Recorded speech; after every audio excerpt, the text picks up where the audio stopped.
which for legal reasons is completely hypothetical, involves a €50,000 fine. Definitely doesn't involve me or any team I've raced for. Hello YouTube, welcome back to another video. If you're new to my channel, my name's Mackenzie and I race in the British Superbike Championship. I make lots of videos on motorbike racing mainly, but some daft things in between. And I would love if we could get to 250 likes on this video, as that would be a personal record for me. And if you're not already, please consider subscribing as well. This week is going to be slightly different, as I received a question about 3 weeks ago from Ian Chamberlain on a video which said, can you do a video on what is involved and expected of you as a rider once you sign a contract for a team, the costings involved without going too much into personal finance stuff, and what the team owners expect for their money or yours? It's a great question, Ian, and if anyone else has got questions like this that they'd like answering, please just let me know in the comments below, and it's great for me as it gives me good ideas for videos in the future. So I'll answer this question in 3 parts basically. The first is when you're paying for your racing, the second is when you get to the point where your racing becomes free, and the third is where you then get paid to race. I'll also tell you a story at the end of the video which for legal reasons is completely hypothetical. It involves a €50,000 fine. Definitely doesn't involve me or any team I've raced for. Anyway, moving on. Starting out with when you're paying for your racing, you've had your own bikes and your own team and you've managed to scrape your way through that. That is the hardest part of racing, without a doubt. It's the most expensive bit, and if you can survive that and you've managed to not injure yourself too much, you've experienced a lot of racing, and you can then get to the point where you're either racing in a national championship or even better than that. Then you'll probably come to a point where you have to start paying a team to race instead of you bringing your own team effectively. The reason you have to do that is to compete in national championships, especially the British Championship. It helps being in a team because they've got better mechanics, they prepare the bikes better, and you've got more of a chance of doing well. So this is a bit of a transition point. It's scary as you then start bringing other people's money in normally to pay for your racing, as it's too expensive to do it yourself. The way you have to do this is you go out looking for personal sponsors. When I was younger, I was very fortunate. I've still got some of my personal sponsors from the day I started racing that are very generous people. And I also did everything I could to fund my racing in any other way. So I've sent hundreds, if not thousands, of emails to companies. I sent Facebook messages. I just was non-stop trying to find companies that would give me a little bit of money to pay for my racing. Another method I came up with, which I'm still very grateful for these people as well, and I still talk to some of them, is I sold 1 centimetre squares on my helmet for £100. So people could put a picture in of their kid, or that people bought 3 or 4 in a row and put their company name in there. And 1 year I sold 100 squares, which was £10,000, which was obviously amazing for me at the time. I was only young, and I'm still very grateful to those people, because without them I wouldn't be racing now. So there's lots of different ways you can do it. That was how I did it. Once you've progressed past the part where you're paying for your own racing, rides then may become free for you, so you don't have to pay any money towards your racing. The team will provide you with a bike and all the necessary equipment during the season. If we go back to where you're paying for your own racing, you might have that big patch on your chest that a company's putting in all the money, so they'll want the biggest space on your leathers and the bike. As the team is then paying for your racing, they obviously want to keep most of that so they can sell it themselves to pay for the racing and pay wages within the team. So you might get 2 patches on your leathers, you might get 4 patches, it depends on the team and the contract. You will more than likely be able to sell space on your helmet as well. So that gives you the opportunity then to pay your own wage for the year effectively. You might not earn a lot of money out of it, but it's enough to live on. That was essentially what happened for me. It took me a long time to get there, and even when that first happened, when I was just getting a free ride, I still wasn't earning enough to I was earning enough to pay my living expenses basically. So that was always the dream. If I could get to the point where my racing wasn't costing me anything, then that was what I was aiming for. So that's a really exciting part of your racing. That's a special stage when you get to that part.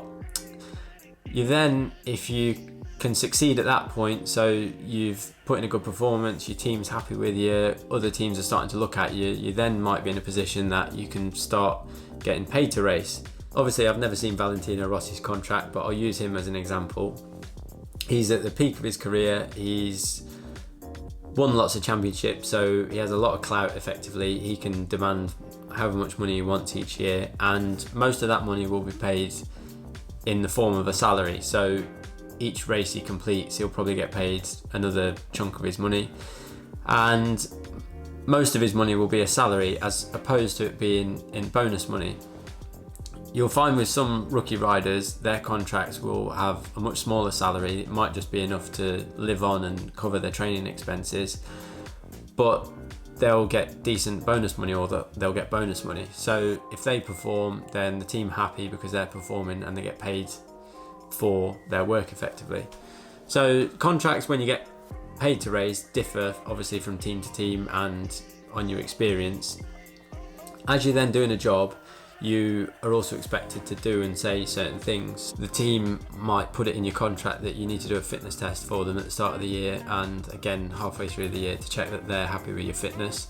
Generally speaking, most contracts will require you to wear a uniform effectively, like any other job. So you'll have to wear certain team clothing on certain days.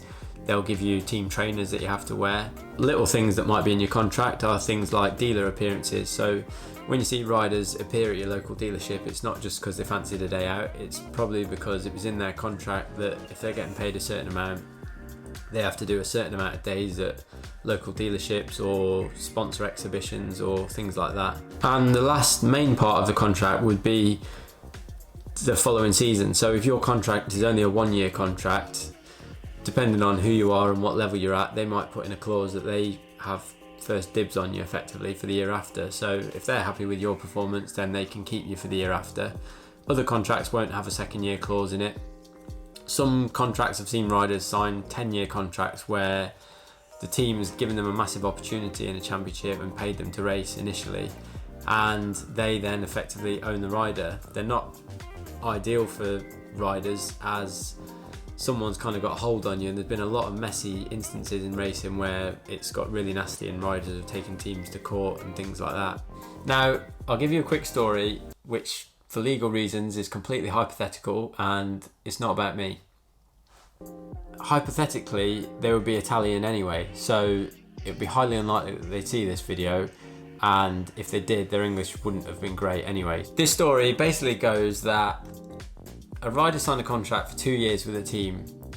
Now this goes back to when they were paying for their racing, and when you get to certain levels in racing, the costs become astronomical. So at this point you need sponsors to pay for the racing, and the teams are heavily dependent on the sponsors paying that money for the racing, otherwise they can't earn money out of it themselves. Unfortunately for that team, they realised halfway through the year that they needed to swap bikes the following season, and the costs for that were going to be twice as much basically. So the team weren't going to earn any money out of the next season, and the rider was just paying for his racing, and that was it.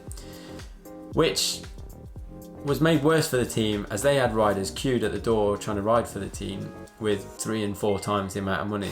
At this point, the team would need to come up with a cunning plan to get rid of the rider, so they set about sending the crew chief in to talk to the rider about how much he didn't like the team, how he wanted to take the rider away with him and start his own team because the bikes were unreliable, which hypothetically they were underperforming, which hypothetically they were, and he really believed in the rider as he thought he could do a good job if he moved teams with him.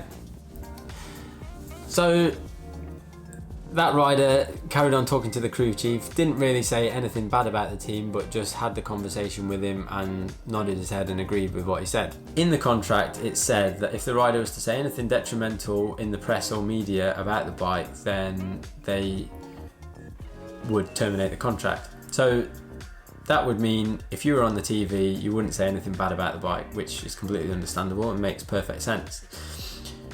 What then happened was the bike broke down in a race, and team press officer, who is obviously never going to write anything bad about the team or the bike as they're paid to write the press releases for the team, shoved a microphone or shoved a voice recorder under the rider's mouth straight after a race where the bike broke down on the first lap, and this was the 17th or 18th time the bike had broken down that season. So at that point, the rider was obviously frustrated, and the press officer asked what was wrong with the bike. So the rider just said, it's a piece of...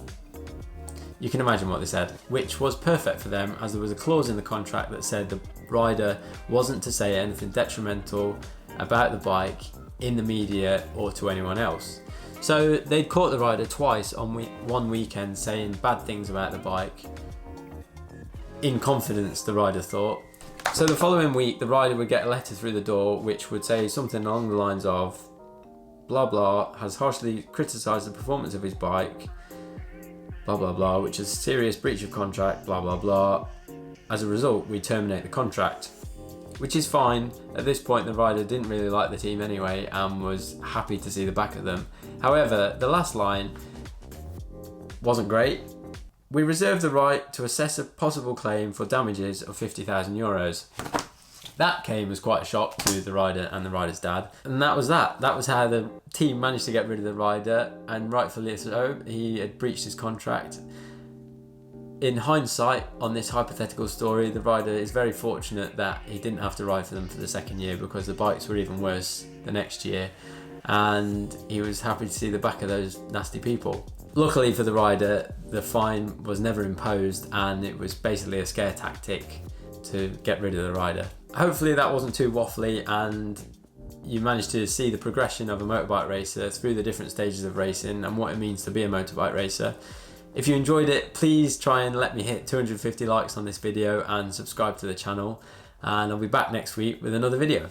Bye for now.